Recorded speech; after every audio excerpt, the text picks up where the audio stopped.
সিজদায় লুটিয়ে পড়ে বিশ্বনবী এই দোয়াটা পড়তেন। আজকে থেকে পড়বেন সিজদায়। বনি ইসরাইলের এক লোক 500 বছর আল্লাহর ইবাদত করেছে। কয় বছর? কোথায় জানেন? সাগরের মাঝখানে এক পাহাড়, ওই পাহাড়ের উপরে বসে 500 বছর টানা আল্লাহর ইবাদত। দিনে আর রাতে একবার করে নিচে নামতেন।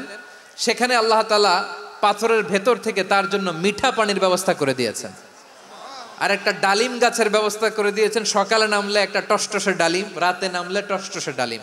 এগুলো খেয়ে খেয়ে 500 বছর সে আল্লাহর ইবাদত করেছে। আর সে আল্লাহর কাছে বলেছে, আল্লাহ আমি যখন মারা যাব সেজদারত অবস্থায় যেন মারা যাই। ঠিকই আল্লাহ সেজদারত অবস্থায় সাইয়েদনা আজরাইলকে পাঠিয়ে দিলেন। সেজদারত অবস্থায় লোকটা মারা গেল। 500 বছর ইবাদতের পরে আল্লাহর দরবারে কিয়ামতের কঠিন ময়দানে যখন লোকটা হাজির হয়ে যাবে, আল্লাহ বলবেন আদখিলু আবদি আল জান্নাতা বিরহমাতি, আমার বান্দাকে আমার দয়া আমার ভালোবাসা দিয়ে জান্নাতে ঢুকায়া দাও। 500 বছর ইবাদত করছে তো আমার দয়ায় আমার বান্দারে জান্নাত দাও। এই বান্দা বলে বালবি আমালি, আল্লাহ তোমার দয়া লাগবে কেন? আমি আমার আমল দিয়ে জান্নাতে যেতে চাই। কি দিয়ে? কথা বুঝে নাই বোধহয়। আল্লাহর এই বান্দা কি দিয়ে জান্নাতে ঢুকতে চায়? আমল দিয়ে। আল্লাহ বলছে আমার দয়ায় আমার বান্দারা জান্নাতে নিয়ে যাও ফেরেশতারা। এ বলে আল্লাহ তোমার দয়া লাগবে কেন? সেজদা তো কম দেই নাই, জিকির করতে করতে 500 বছর শেষ করে দিলাম, আবার তোমার দয়া লাগবে? আমি তো আমার আমলেই জান্নাতে যেতে পারি। আল্লাহ বলবেন তাই, ঠিক আছে, আমি চাইলাম দয়া দিয়ে জান্নাত দিব, তুমি চাইলে আমল দিয়ে ঢুকবা, ঠিক আছে, তোমার আমল আর আমার যে দয়া দুইটার একটু মাপ দেই। তোমার 500 বছরের ইবাদত এক পাল্লায় রাখো।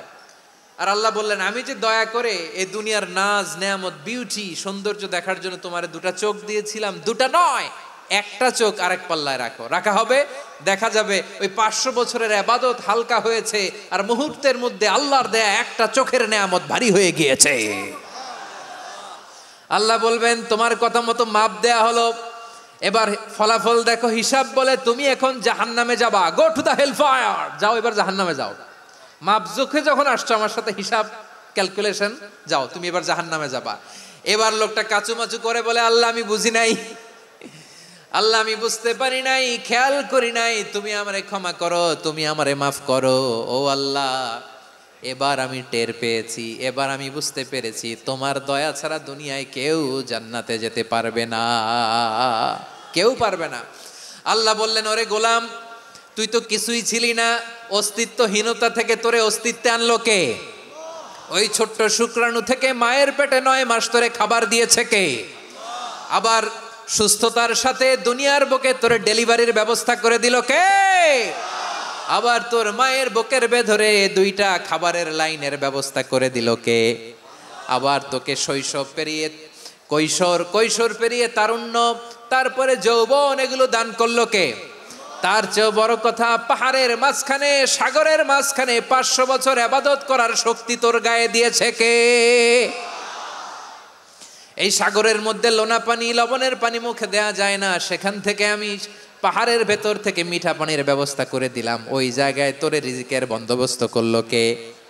সকাল বিকাল 2 বেলা টসটসে ডালিম খাওয়ার ব্যবস্থা করে দিল কে? তোর আবদার ছিল আল্লাহ আপনি আমারে সেজদারত অবস্থায় রুহু কবজ করবেন, তোর শেষ আবদারটাও পূরণ করেছে কে? ও গোলাম আমার রহমতের তুলনায়, আমার নেয়ামতের তুলনায় তোর 500 বছরের ইবাদতের কোনো ওজনই হবে না। গোটা বিশ্বের কেউ কোনোদিন আমার জান্নাতে ঢুকতে পারবে না আমি আল্লাহর দয়া ছাড়া। হুয়ার রহমানুর রহিম, তিনি দয়াময়, তিনি মেহেরবান। জিব্রাইল আলাইহিস সালাম বিশ্বনবীর এই লম্বা হাদিসটা যখন শোনালেন, আমি যা যা বলছি এটা বিশাল এক হাদিসের অনুবাদ, বললেন ইয়া মুহাম্মদ এই দুনিয়ার সবটাই চলে আল্লাহর রহমত দিয়ে।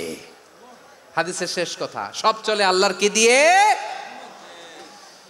তখন বিশ্বনবী সাহাবাদের বললেন ও সাহাবারা শোনো, আল্লাহর জান্নাতে কেউ কোনোদিন প্রবেশ করতে পারবে না তার রহমত ছাড়া। সাহাবারা বললেন ইয়া রাসূলুল্লাহ আপনিও না, আপনিও কি আল্লাহর রহমত ছাড়া প্রবেশ করতে পারবেন না? বিশ্বনবী বললেন না আমিও না, আমি বিশ্বনবীও আল্লাহর জান্নাতে আল্লাহর রহমত ছাড়া ঢুকতে পারবে না, তবে কিয়ামতের দিন আল্লাহর রহমত আমার চারদিকে বেষ্টনী দিয়ে থাকবে। আল্লাহ নিজের পরিচয় দিয়ে বললেন আলিমুল গায়বি ওয়াশ শাহাদাতি হুয়ার রহমানুর রহিম। আমি হলাম রহমান, আমি রাহিম। আল্লাহরে চিনছেন?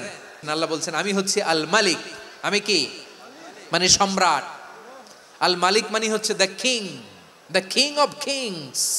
সব রাজার বড় রাজা, মহারাজা। তার চেয়ে বড় রাজা আর কেউ নাই, তার চেয়ে বড় সম্রাট আর কেউ নাই, তার চেয়ে বড় ক্ষমতাধর সত্তা মহাবিশ্বে দ্বিতীয় কেউ নাই। চিৎকার করে বলেন ঠিক কিনা? তিনি আল মালিক। আল মালিক মানে ক্ষমতাধর, ক্ষমতার মালিক। আমার আল্লাহর আরেকটা সুন্দর গুণবাচক নাম হচ্ছে আল মালিক। কি নাম? আল মালিক মানে দ্য কিং, রাজাধিরাজ, সব রাজার বড় রাজা, মহারাজা। এরপরে 4 নম্বরে আল্লাহ বললেন আল কুদ্দুস। তিনি হলেন আল কুদ্দুস।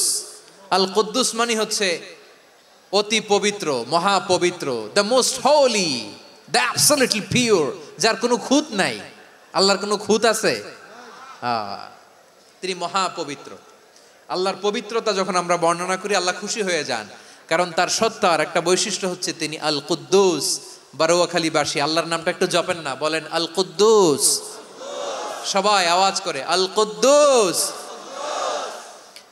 অতি পবিত্র, তার মধ্যে কোনো অপবিত্রতার ছিটে ফোঁটা নাই।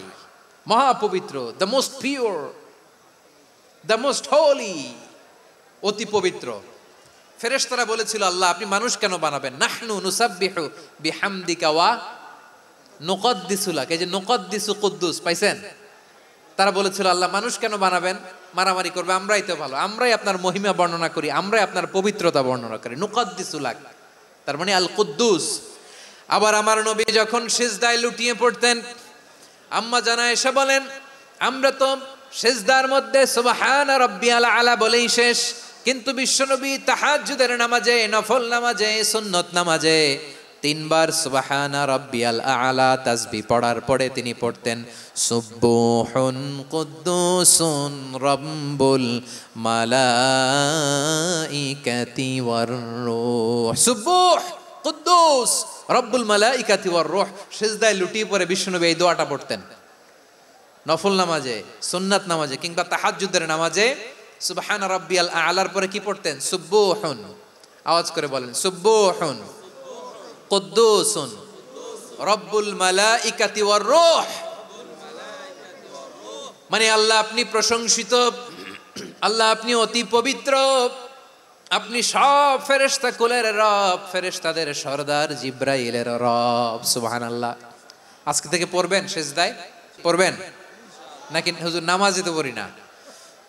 হ্যাঁ, এরকম নফল নামাজে, তাহাজ্জুদের নামাজে, সুন্নত নামাজে সিজদার যে তাসবিহ সুবহানা রাব্বিয়াল আলা 3 বার পড়ার পরে আমার ভাইরা, মহিলা প্যান্ডেলে আমার যে মায়েরা বোনেরা আছে, 3 বার সুবহানা রাব্বিয়াল আলা পড়ার পরে পড়বেন সুবহুন কুদ্দুসুন রব্বুল মালাইকাতি ওয়ার রূহ। পড়বেন তো ইনশাআল্লাহ?